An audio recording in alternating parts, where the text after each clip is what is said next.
and welcome back to the wonderful Thursday Night Live. Tonight we have Alyson, who I met through LinkedIn in this group that I was in back when I was doing that other business that we touch on once in a while, where I was in Autism in Perspective, and I was teaching parents how to help their kids who have autism.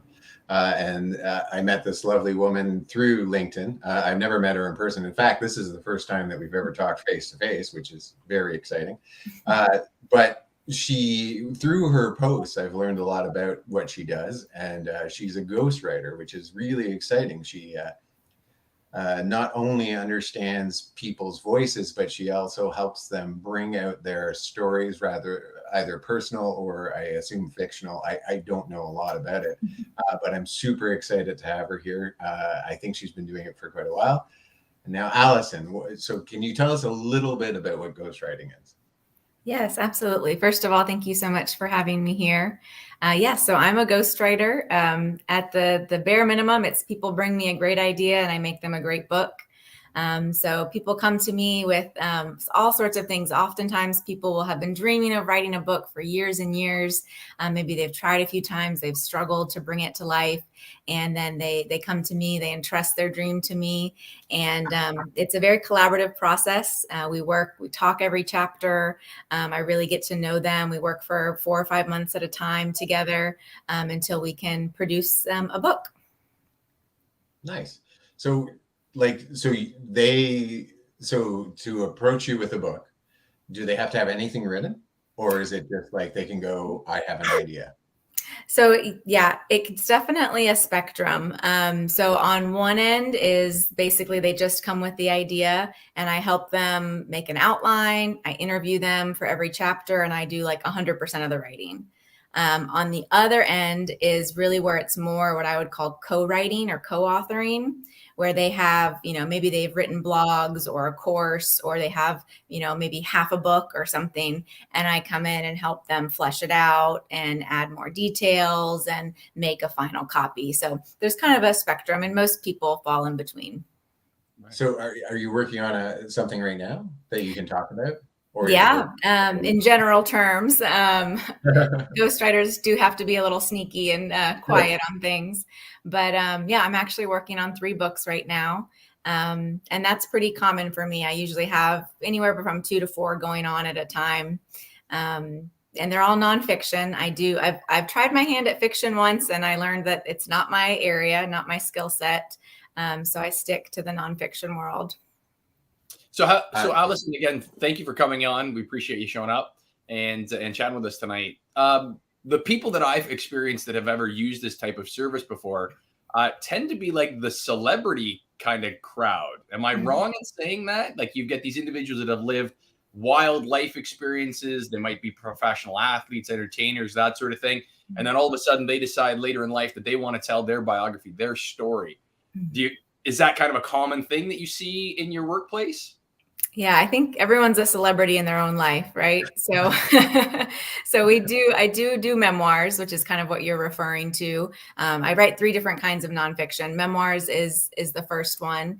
And I've had people that have some sort of a following. Maybe they have a podcast or a YouTube channel, or, they may not be the big names, but they have a story that they want to share about their lives.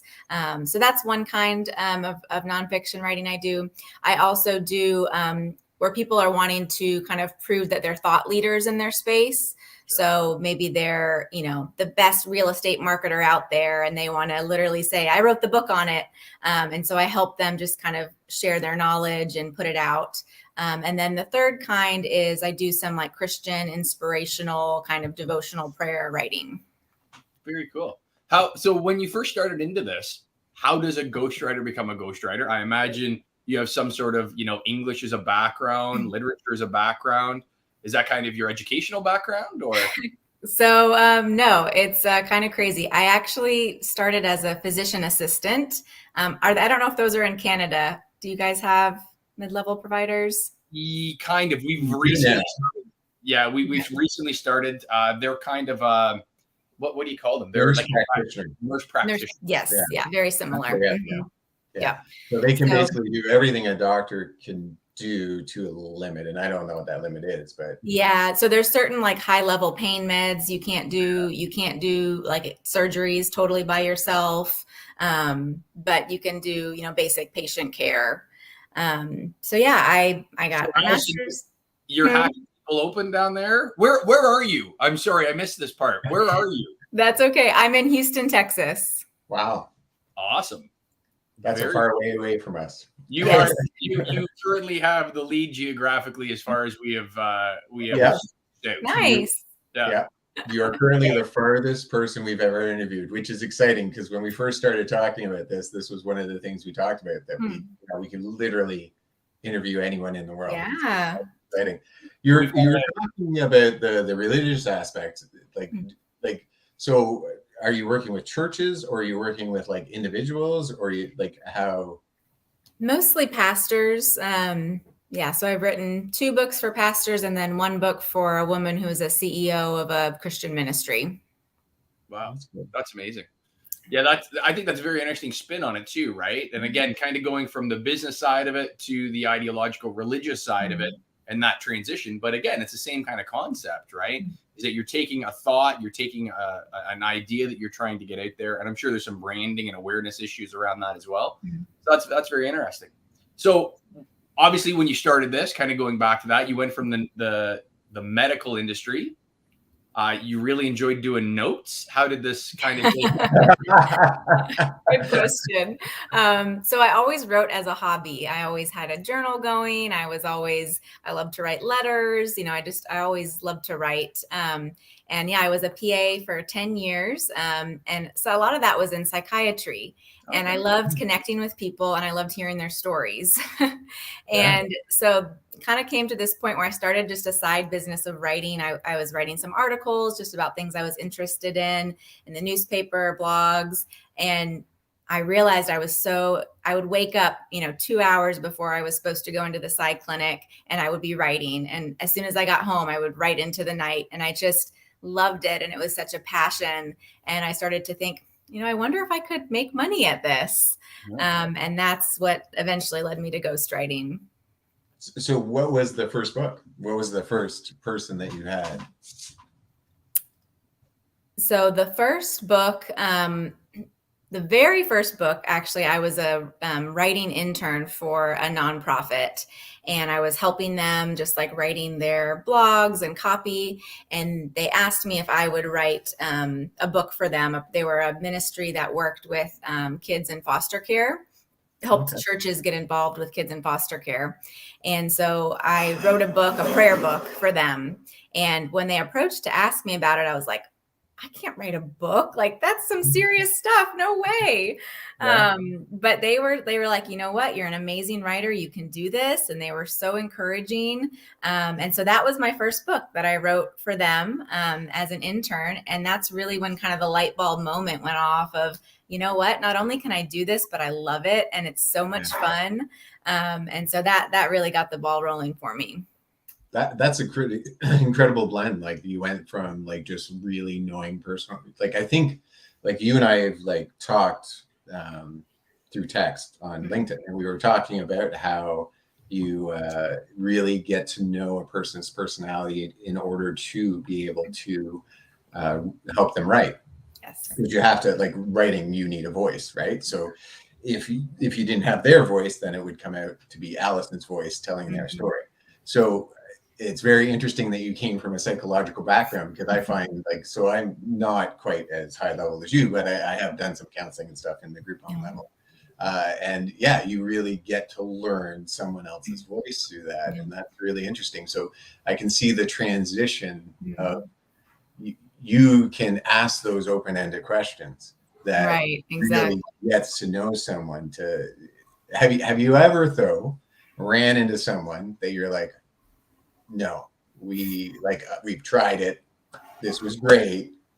You have a good day. Here's the number, Johnny, because Johnny will help you. Like, there must be moments where either the story is not something you're interested in, but also the personality, I could imagine, would clash. Yes, and that's really a huge part of it. So I do, any book that I'm going to take on, I do what I call a discovery call. So I talk to them for 20 minutes and they think they're interviewing me, but I'm really interviewing them to see if it's someone that I can understand, I can connect to, we can track with each other. So multiple times after those calls, I'll say, it was great to meet you, but I can't take this on right now. So yeah, I really try to, vet them up front during that call. Right. So you don't have to get into the middle of a book and go, sorry, this isn't going to happen. Right. Yeah. So you said that you tried a fiction. Mm-hmm. So how you said that it didn't, like, did you complete it and you just weren't happy, or the work through it was the hard part? So I tried to write my own fiction first. Right. And that's the one that I got about halfway through and I was like, this is a piece of crap. I can't do this. So I kind of gave up on it. And then I did have someone hire me for a fiction book. It was kind of my, let me prove myself that I'm, not an idiot about this. And because she was so clear about what she wanted, what I realized with fiction is you've got to be so dialed into that character that you can know what they ate for breakfast that morning. Right. You've got to just have that imagination. Yeah. And she had it and was able to tell me about it. And the characters came to life through her vision and voice. So it worked pretty well. She was very happy with the result. But myself, I don't really have that gifting. No. Yeah, no, I imagine. So I read a lot of fantasy, so I get that. So not only do they have to have, you have to really work in a personality because no one knows who they are. Yeah. It's not like you're talking about Obama that everyone in the world knows about. So it's a lot easier. You're actually making up a whole character, the mannerisms and but you also, how they react to other people and how those people react. That's all in your head. So I can see that being difficult considering that you're used to the real world motif. So is there do you have a bestseller? So I would imagine, I guess I should ask this question first because I have been interested in it. Ghostwriter. So Ghostwriter means you are never known, or are you in the back? Yeah, so most people put something about me in the acknowledgement section. So they'll thank me kind of broadly for my help and support. I've had people offer to put my name on the book, and I've had that happen 3 times, and I've turned it down each time because eventually I do want to write my own books, right. And I want it to be about things I'm passionate about that are in my voice. And so I don't really want my name associated, with someone else's book. Right. That makes sense. Yeah, so I can see that as well, is that you're tying your brand, Alyson, as well to that individual, right? So, it sounds like you're dealing with individuals of, high character. You're dealing with them on a personal basis. Like you said, you're going through a vetting process. However, 15 years down the road, Alyson Rockhold wants to do her own thing. And if she's tied to, a guy like this guy beside me, who knows what he's doing in 15 years. Yeah. So yeah. I think that's very interesting. So when you first started this process and decided you wanted to do this, how does one go out and start marketing themselves as a ghostwriter? I'm sure that there's no signs you can be flipping around at the corners come on in for a pizza. Who needs a ghostwriter this way?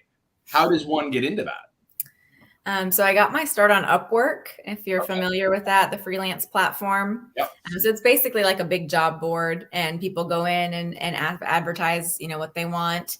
And so, yeah, that's really where I got my start. And then once you kind of get known and you kind of get a little bit of a reputation, like most things, word of mouth, people share. Right.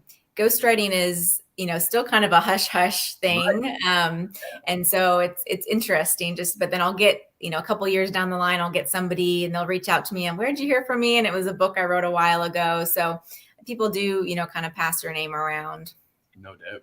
Well, I imagine, like you're saying, in that kind of freelancer community, do you get a lot of individuals looking for you for just general copy work, or do you have more specific, this is what I'm demanding, looking for, designing, right? Yeah. So when I first started out on freelancing, I was like, I'll write anything and everything and give it to me. I'll write it. Yes. And I did some coaching. I had a great business coach I worked with, and she was like, you've got to narrow this down. You got to be real clear about what you're offering. And that's when I decided to just do books. And I still do a little bit of blogs and things here and there, but 90% of my work is books. And so I just really narrow in on that and kind of put myself as an expert in that field. And so that, it enables me to focus on that. For sure. So walk us through the process. Like, obviously, okay, so you're going to do a book. You and I, Patrick and Alyson, are going to do a book together. We sit down, we have our, vetting process, our vetting call. You and I, you say, hey, what a swell guy. What a swell guy. Now, what do we do from here? What's our next step? How do we continue moving forward on this process? So I have a 3-step book writing process. The first is finding clarity. So I send you a long Google form that asks all sorts of questions about what's your vision for this book? Who's your target audience? What do you want them to learn? What are books that are similar? What makes yours unique? Really kind of digs into you sharing everything about this book. Then we jump on an hour-long Zoom call and I ask more questions and pick your brain until your brain feels like soup and you've shared everything with me. And then I take that information and I write up what I call a book overview. And it just summarizes all the main points and it keeps us really super focused and clear the whole time we're writing. So that's step 1, that's finding clarity. Step 2 is the writing phase. And that is, we meet for every chapter. We have a Zoom call, 30 minutes to an hour long, where we're really talking about the book. I'm again asking you questions. We're going back and forth. This is where we really see the creative process like coming alive. We're kind of like this, a discussion where we're, banding things around and testing out ideas. I come away from that. I write you a chapter. I send it to you through Google Docs, and then we go back and forth again. So some writers say I'll only edit, once or only change things one time. I will edit and change to your heart's content. So people will add comments, change this. I would never use that word, or that doesn't quite sound like me. That's the writing process. Usually the first couple chapters kind of take a little longer because I'm really learning their voice. Once we get into the meat of the book, then we're like jiving, we're going, fast, things are moving. I usually do about a chapter a week once we kind of hit our stride. And then the third step is the editing process.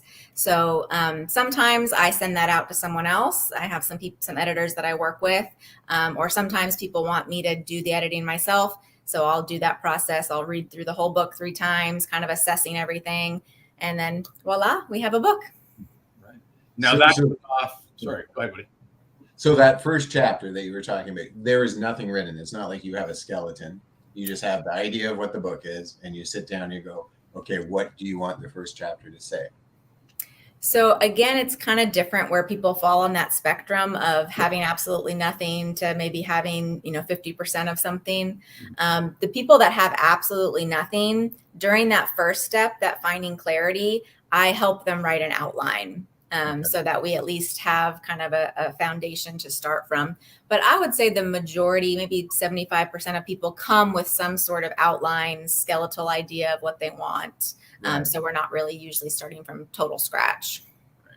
Yeah, I imagine most of your clientele have probably wanted to do this for their entire life at some facet, and have realized after their 19th attempt that they just lack the innate skill set to be able to put concept to paper. And now we're looking for somebody that has that skill set and that can go from there. So yeah, I would imagine that a lot of the stuff is kind of just taking a mash of paper and putting it on a clean sheet and running through that and vetting it and creating that voice like you've said before. That's interesting. So, sorry, go ahead. I was just going to say, that's actually one of my favorite parts of my job is that people do come in with years, even decades of this burning desire and passion to share this. And then they get to me and I'm like, yes, let's go. And the enthusiasm goes so high. So yeah, I really enjoy that process. Well, and I'm sure you're very refreshing for your clients as well, because again, they've probably hit wall after wall after wall in their creative process. all of a sudden Alyson comes along and they go, oh, wow, this just got really easy, right? This is great. So now, okay, so after we go through this process, we go through the weeks, say we do a 10 or 15 chapter book, we go through, 10, 15 weeks. Now we're looking at publishing. We're now looking at what's next in that process. So if you're looking at, say, for instance, again, myself being a real estate investor, if I decided, hey, I wanted to become, and like you explained, very interesting concept of being like a thought leader in that area. So now we're going to a publisher, we're having that published and running a line of books.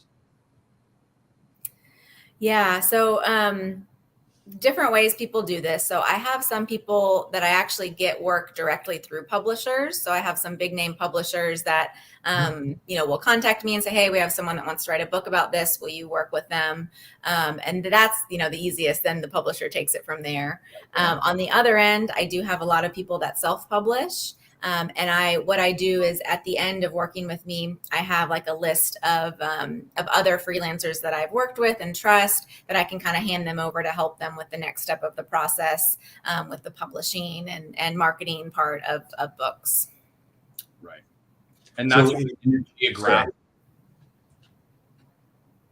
So if you don't mind me asking, you don't have to answer. Do you get anything for the book sales, or is it just the working of the books? So right now, how I have my contract set up is it doesn't matter about the book sales. I get all my money up front before it even goes to publishing. And I may at some point move to, maybe people, especially some of my clients that have come back to me a few times to write books, they've offered that, and ones that do pretty well. And so I may add that at some point, but no, right now I like the safety and security of knowing I'm getting everything up front, and then, then it's gone.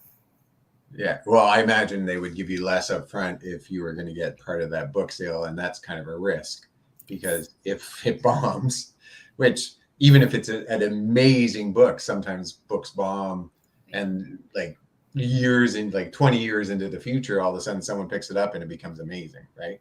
So yeah, like that would be the risk that you'd have to take. But I was just wondering about the monetary part of it. That's cool. I'm sorry, Pat, you had a question. No, that was kind of where I was going to the two is trying to figure out like the process of putting this all together. And I imagine your time and effort, you've got to value your time and effort on a kind of a sliding scale of whatever it is that your amount of production is going into something like this. But is there kind of numbers that you would feel comfortable talking about in kind of a vague, general kind of way about how a contract would look, how compensation would work in that sort of situation? Because again, I think it sheds light on an industry that so many people have no idea, quite frankly, really exists. Yeah. There's so many variables. People ask me this all the time. How much does it cost to write a book? And I say, let's sit down for a half-hour discussion and then we'll have a price from there. Right. It really depends, obviously the length, how much information they come in with it, kind of how much work I'm going to have to put in on my end. So it's a pretty broad range. And, it's kind of changing all the time too. As I get more experience, become more of an expert, my rates change. So yeah, it's a bit of a moving target. Love it. So it'd be kind of like a contractor. A contractor shows up, goes, because, you want a kitchen in, I'm going to have to do this, this, and this. You might not see the background stuff and you might miss something, but this is what the price is because of what the things we have to work with. That's basically what you're doing, your contract, like coming up with a plan. And sometimes it bites you, I'm sure, because it takes way longer and more effort. And sometimes it's way easier. So it's great. Yeah. Oh, that's interesting. So what book were you most passionate about working on? That's a good question. It's interesting on this podcast. I recently was working on a book that was kind of a similar of like, let's bring it together. Let's have conversation of people that are different. Let's gather around a common table was kind of part of the theme of the book. And I really, really enjoyed that because even the author and I kind of had different views on things, which is part of the reason it made a good fit. Right. And it really allowed us both to come together around something, around this book. And I think we really learned a lot in the process. So that was really enjoyable. So it sounds like you learned a lot. So does that mean that you guys have to do research sometimes? Oh yeah, absolutely. There's a lot of research that goes into most books that I write. And sometimes the author will, give links or sources or have me buy books to read. Sometimes I'm doing my own research. So yeah, that's kind of part of what goes into the pricing as well, as how much research will be needed. That's super interesting. So yeah, so like if you were talking about like you go out of your way to make sure. So if they were talking about like a study, like they cited some study in their book, then you would make sure that's factual. Is that what you mean? Yeah. Yeah, absolutely. That must be difficult sometimes when I imagine that sometimes there's things that would be hard to find the point that they got it from, like where it came from, especially in this day and age where we have so much information flying out there that people believe, like Patrick over here, a little bit of a conspiracy theorist. He loves to put on a hat during our conversations. Yeah, and so you would disprove all his theories by researching them, I imagine. And that would be hard to do if it was like something from Facebook or so how do you go about that? Yeah, this is an area I tend to be pretty careful about, what goes into print. And so I really do chase down those leads, that research. And if I will tell the author if it's something, I don't feel comfortable putting that, I don't think this would be a wise thing to include. There's not enough fact behind it. Sometimes I've had to have some of those conversations, and ultimately, this is another part of ghostwriting, is the liability of it. Right. I have a contract that says I'm not liable for anything they put out there. It's totally their property and under their name. But I'm not going to write something that I don't, have the research to back up. Right. And it sounds like you're also taking on, it sounds like the projects that you're taking on, for instance, is that you have a bit of a moral and ethical side of them as well, right? If you're doing work for pastors, we're not talking about terrible people here, right? You might have some contradictions of, just secular views of society, but more or less you have a person, a man or woman that's standing there and going, this is my viewpoint on this topic, and I'm trying to do a good thing here. Like, I don't think anyone's theoretically trying to come out with something blasphemous over the top to have you right. And you have to have that moral construct to say, right? So, well, that's interesting. So now, okay, coming back to something I want to talk about a little bit earlier, the accent. Are you born and raised Texas? Yeah, there is an accent. Right. Yes. So born and raised Houston, or so we've seen and heard for years now of kind of like the movement into the Texas area. Houston, Austin, Dallas, that sort of thing. And myself, as a real estate investor, I've watched it very closely for the last number of years. So I was wondering if you were maybe a transplant that has recently located, because again, you see a lot of people from New York, California, all of that. Are you seeing those dynamics, the demographics kind of changing in your area? That's a good question. I am a native Texan and from Houston originally. I've lived in a lot of different places, but came back to Houston a couple years ago. It's hard to say. It's a very diverse city, and I live like right downtown. So I hear different languages and I'll meet all sorts of different people all the time. So I don't notice the change, too much because I'm in it, I guess. But so it is diverse. Is it like Longhorns or A&M for you? How did this work exactly? Such a good question. My husband went to A&M, and then he worked at A&M, and then we lived in College Station where A&M is located. Yep. And that was a whole new world for me. They are their own planet. So College Station, from what I understand, is not a very big town at all. Mm-hmm. Like in and of itself, it's just the university, more or less, right? Exactly. It's definitely a college town. That's the biggest thing it's got going on. Yeah. So where we live, again, we're about an hour and a half east of Toronto, Ontario, Canada.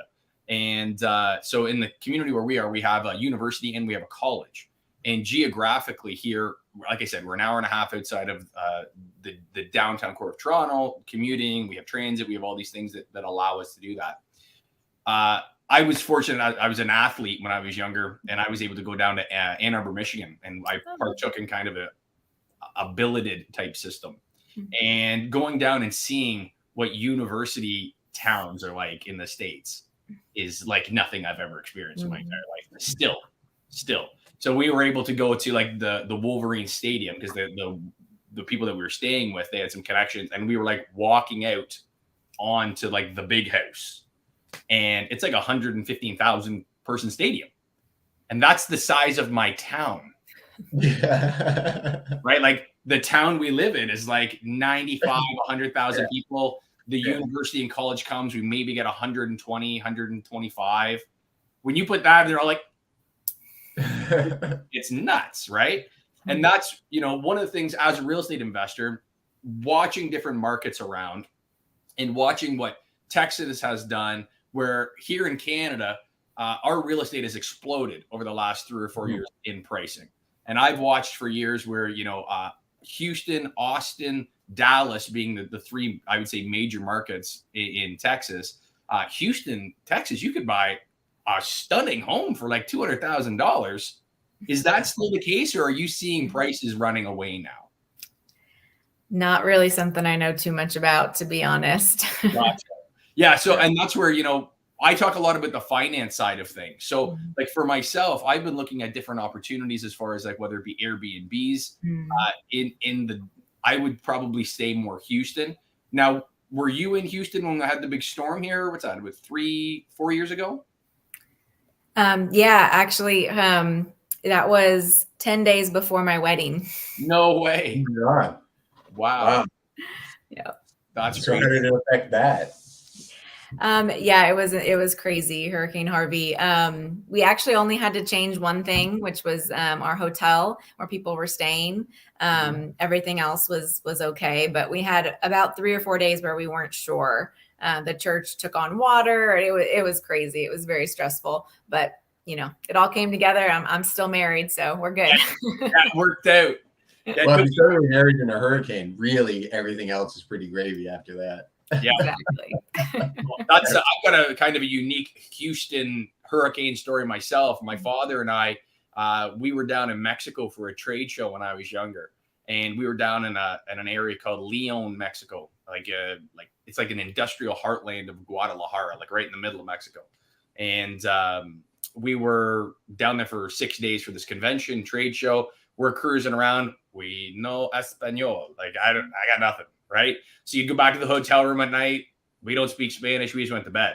Right. So we had translators. We had all this sorts of things. But when you go to bed at night, it was just bed. So the day we fly out from Leon to Houston, we fly into George Bush, their airport. And as we're boarding in Leon, we have all the flight attendants are like, nervously like chatting and talking. We're like, this doesn't feel right. Like, do they know something about this plane that we don't? Like, what's going on, right? So we're like, everything all right? Like, what is going on? Like, you guys haven't heard? Heard what? Hurricane Katrina is out in the Gulf, and we don't know if you're going to be getting home. So we ended up flying out of Leon. We landed in George Bush, and as Alyson would know, and the folks that listen to us here, George Bush is a huge hub airport for Delta. Like it's a massive, massive airport. And we got off our plane and we were walking through the airport. And my father explained it best. You could hear a pin drop. Wow. There was thousands and thousands and thousands of people. And everyone was like, no, this is going to be bad. This is getting bad. So we were very fortunate. We ended up getting on a Delta flight. We got back to Toronto here. And it was a very small flight. Like it was like a 55-person plane, very small, almost like a little puddle jumper type kind of thing. And the guys that were on the plane with us were on a golf tournament, like a tour they were on down there. And they rented a car in kind of the north part of Florida, drove across the Gulf to get to Houston because that was the only way they could get out. All the rest of the flights had been canceled because the Katrina was in there. So we landed back in Toronto about 1 o'clock in the morning by the time we cleared customs, and Katrina had hit, I think, about 4 or 5 o'clock in the morning. So when we woke up the next day, it was like, we are lucky. We got very, very, very lucky. It was wild. So yeah, that was a bad one. Absolutely. Yeah. So Houston has a bit of a warm spot in my heart, and I've often looked at that as far as a real estate market, and seeing what there is as possibilities down there. So, what's life like in the States right now? For me, it's going good. Changes at all? Like in the last couple of years, do you notice changes? And again, the reason why I ask this is that I would say that most people are hearing about a strong push into Texas and Florida as far as relocating. I know Canadians that have walked out of Canada, especially during COVID, and said, okay, we're selling everything. We're going to the States. We're going to the southern states. I've had some family and friends that have left Canada years ago that have, kind of settled in the Virginia area. And then we've kind of seen a brain drain in Canada over the last number of years. We have a lot of doctors in the medical profession, I'm sure. You would understand that, but our systems are very different, right? So we're in a position here in Canada where we're capping our physicians as how much money they can make. Oh, wow. Right. So our system, see, we're going to get into this now. So our system in Canada here, our physicians top out about $350,000 gross a year. You have to run an office off of $350,000 a year. That's our social healthcare that we have. Puts these guys in a situation, these physicians in a position where they have to have a secretary, a nurse working with them, and then themselves, and you're kind of capped at about that $350,000 a year. Mm-hmm. It's not a lucrative business. And that's where here in Canada, we look at it and we're saying, hey, like, what are we doing to keep good people? And that's, I've watched my family. I have an uncle who's a physician that he left in the 90s because he saw the writing on the wall. And that's problematic. Do you have any experience that you'd be willing to talk about as far as the health industry down in the States? I mean, not from that perspective. I mean, I don't think about it. Right. I kind of keep my head out of politics and that kind of stuff. I don't really have too much to add. Sure. Okay. So during COVID, a lot of like artists and musicians, and so did you find that your book writing, ghostwriting, soared because of it? I know like tattoo artist friends, like God, everyone wanted a tattoo because they were bored, and we had contractor friends that were like they were like quoting like $10,000 more than they needed to, and still getting the jobs. Because they were like, I have so much work that, you know what, here, I will do it for this much, but there's no way you'll want it. And they still wanted it. Did you find that with book writing? So the other part of my story I haven't shared is that I've lived internationally quite a lot. And when COVID hit, I was actually living in Tanzania. Oh. And so I was there and I was working there doing medical work and some writing. And I heard about this COVID thing and I was like, I'm sure it'll be, fine. Right. And so then the borders closed and I was trapped basically, my husband and I. Wow. And no planes going out, no planes coming in, nothing really to do. My work kind of dried up. The agency that had sent me told me to come back. I said, no, not yet. And then I couldn't go back. And so they were like, well, don't do any work for us because we're not taking the liability. Oh, wow. So yeah. I had a very, very unique start to COVID life for the first 5 or 6 months in Tanzania until the borders opened. And then I came back to the States. But as far as my writing, that's actually is when the ghostwriting really took off because I had to, right? I was like, everything just blew up in my life. I need to make some money. It's funny how fate just works. Like sometimes it gives you that punch in the arm that you need. So now you got me interested in Tanzania.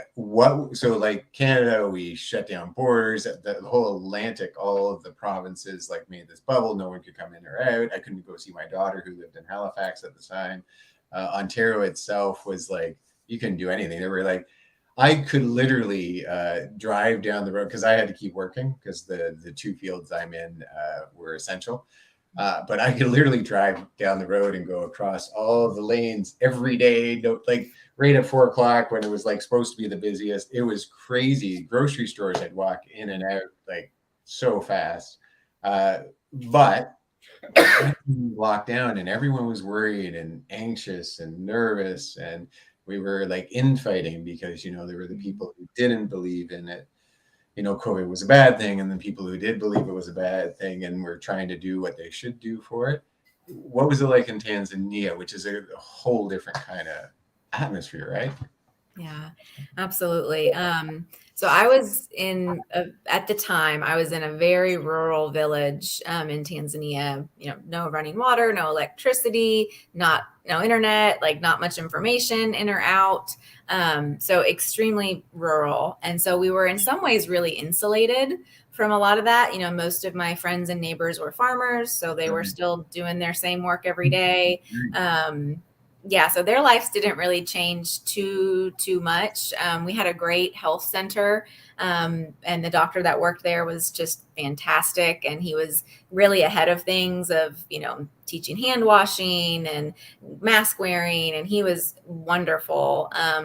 But yeah, it was a very different experience. And I speak some Swahili enough to kind of, which is the language they speak there, enough to like have friends and things, but hard to like talk about these kind of concepts. Sure. And the internet, the radio is where people get their information. And I really had a hard time understanding the Swahili when it was spoken really fast. So I was often kind of unsure of what do people know and what is really going on.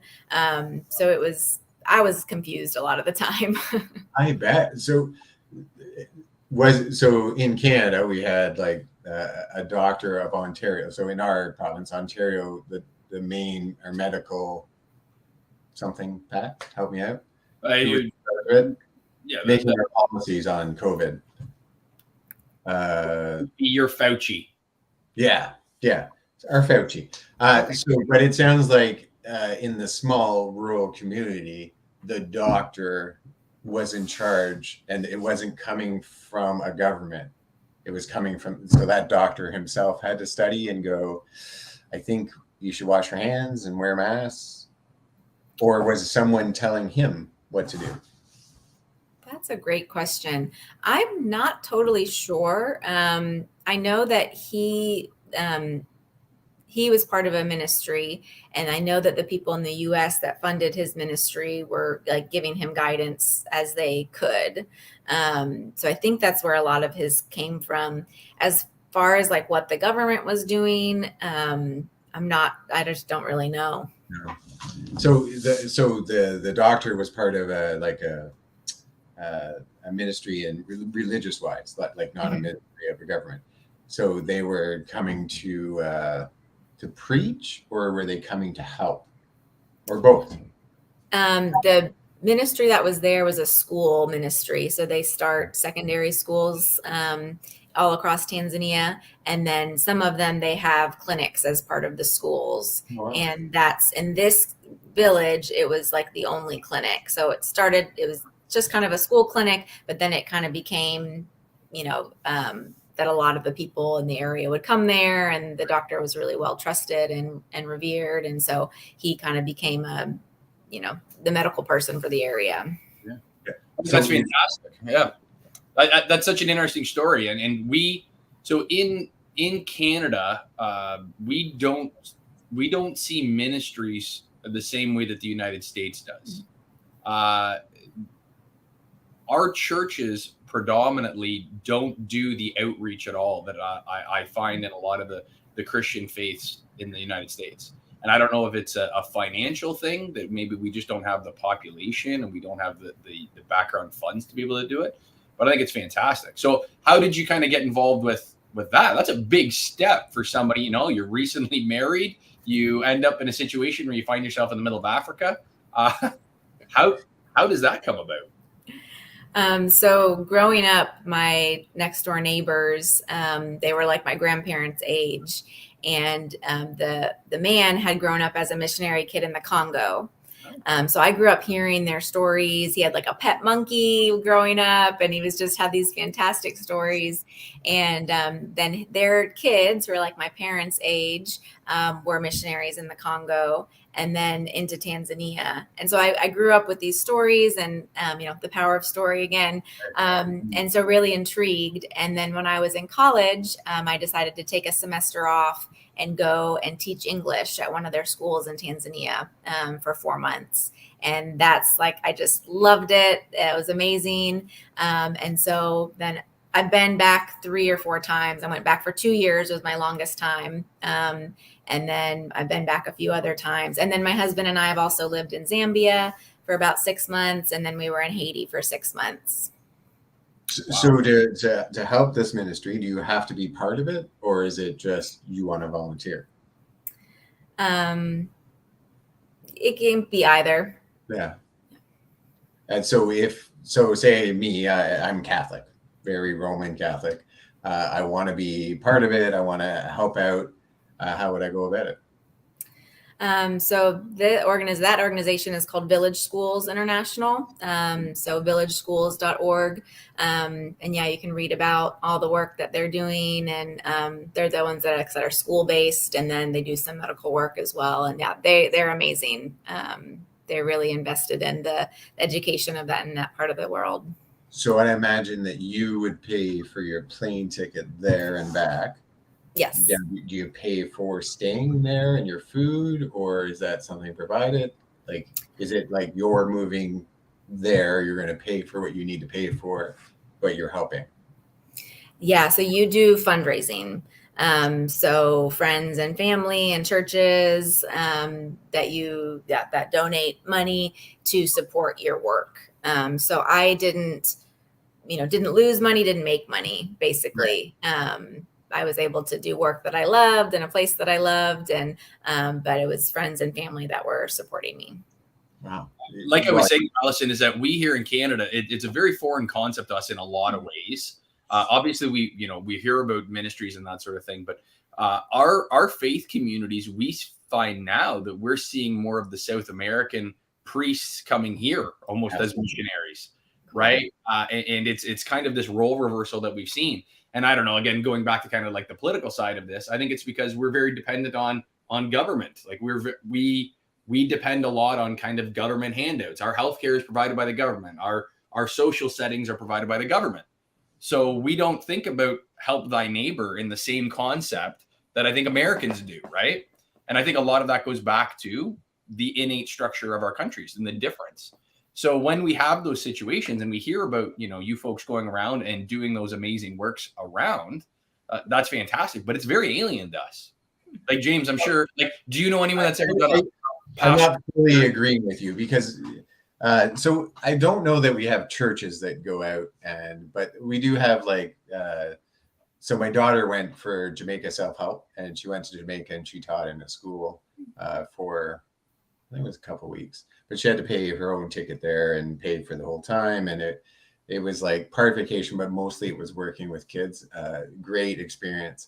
And there's churches that do it from, like they form groups, but it's not necessarily the church that's doing it as a ministry. But what Pat's saying is absolutely right. Like most of our priests now, like we used to, our priests in the Roman Catholic Church, because that's what I know, we used to go to different places and we would teach, the gospel and all that stuff. But now it seems like more and more it's kind of coming back to us. And most of our priests, we don't have a lot of priests who would be Canadian. There are a few, but most of them are from other countries. A lot of Poland and the Congo and stuff like that. So it's a very interesting kind of rebound dynamic. Sorry? Very, very closely related countries. No, that's why I said it, because I was like 2 separate different countries and 2 priests that I know of that came back. But it's an interesting concept. But there are like a lot of groups that go that are built, but it's not like a ministry, like Pat's saying. Like it's not like a church that's doing it as a church. So I think it would be different. So when you went down, and so what was it? Was there an expertise that you had to have? Is it because you are in the medical field? Like if so, I have no medical training. I'm not a teacher. I don't have a BA. I have a college diploma in social work. So is there like you have to have a BA, or you have to, like, obviously do medical stuff, but I mean to teach? Yeah, that ministry, a lot of their people that teach are like me. They take a semester off college or go before or after college. And so, no, there's no, I think you have to, maybe I think you would have to have finished high school. But most of what they have is volunteer teachers. And I also did not know how to teach, and they kind of give you a crash course in teaching, and they have a pretty clear like curriculum that you follow. But I learned very quickly that I'm not a teacher, and my respect for teachers went very high because it's not an easy job. But yeah, that's wait, could you back up? I'm sorry, Alyson, I don't mean to interrupt, but could you say that last part again about the teachers? Oh, my respect for them went very, very high. Really, what kind of job? Hard job? The amazing world of teaching. Sorry. Pat and I recently had an argument over whether or not educators had a hard job. I am not saying they have a hard job. I'm saying, and especially here in Canada, making $90,000 a year teaching is a privilege. That is not something that is the jungle of Tanzania with mosquitoes that can carry you away. This is different, right? So thank you for prefacing that, though, James. That was a beautiful segue you put together there for us. I love sliding one your way once in a while. It keeps you humble. Yeah. Right. No, but so yes, I agree with you. Like, teaching is not for everyone. I've seen people who have gone in my profession, are very, very educated, like just brilliant, but it takes a special person to be able to take like even like 4 + 2 = 6. Well, that's a concept that you have to break down to a point that an alien would understand what the hell you're talking about. And if you can't do that, you don't have the patience for it, or the way to reach a child, because each child learns differently. Some are visual, some are tactile, some are auditory. And if you can't reach 30 kids, it becomes impossible, because then they turn on you when you can't reach them. And so I totally get that. So you found out you weren't a teacher, and how did you find that out? Enough times walking away from the classroom crying is a pretty good indication. It is. Is it because they turn on you, or? Yeah, both of definitely that, what you said of the concept of, just can't get it across. Like, why don't you understand that 4 + 2 = 6? And I don't know how to say it again. There was definitely that. And then I would have like 50 to 60 kids in a class, and just getting them all to be quiet and paying attention. It was like running a marathon on a hamster wheel. So I'm sorry, I keep interrupting, but I'm really excited about it. This is so cool. So here, and probably there, grade 5, they're all grade 5s. In your classroom, so when my daughter did it, there was like an age range. It wasn't just all grade 5. Is that the same? So they have the grade system, and it's built on the British system, but people can start school at different ages. Actually, the classic, this is not this anyway anymore, but a lot of some of the older Tanzanians I knew, the rule was that you could start first grade when you could put your hand over your head and touch your opposite ear. That's awesome. So you would get, and still, it's, people may have to leave for help family for a while, work on their farm. So the age range in grade 5 can be fairly broad for all sorts of different reasons. Right. So it's just the grade level, not necessarily the age, which makes it even way more complicated, for sure. Yeah. Because a lot, especially like if they reach grade 6 and grade 7 and they're in grade 5. Yeah. That's tough. So you tried to reach them, it didn't work out, and so you switched to doing what? Medicine. That's where I really felt my very first time when I was in college and took a semester off. I was teaching English, and I was out in the village and I saw this guy with this nasty rash all over his leg. And it was like otherworldly. I'd never seen anything like that before. And I went back and I had a book called Where There Is No Doctor. And it gives kind of like practical guidance of what you do in these situations. And so I read that, and it said to make this like diluted bleach thing for them to put the skin in. And so I went back and I said, oh, maybe we can try this. I don't know. Anyway, it worked. And I was just like, oh my gosh, medicine is the coolest thing ever. And so that's kind of when I pivoted at that point. Yeah. And so did you start working with the doctor, or were you like, people just came to you? Or? So at that point, I was still teaching English, and I went back to the States and then finished my medical training and did all of that before I returned to Tanzania. That's awesome. That's so cool. Wow, that's interesting. This has been a fantastic conversation. Yeah. You have been an excellent guest. First of all, the geographical thing, we're thrilled that we had a guy that was going to be on. I think he's going to be on again here. We've had him on before. He's in the process of moving to Brazil to open a surf shop. So once we get him on Brazil, you're going to have to move again, maybe back. Sorry. Yeah. What's farther than Brazil, wherever that is, move there. We got to get Alyson back to keep the crown here. But until then, we'll let you know.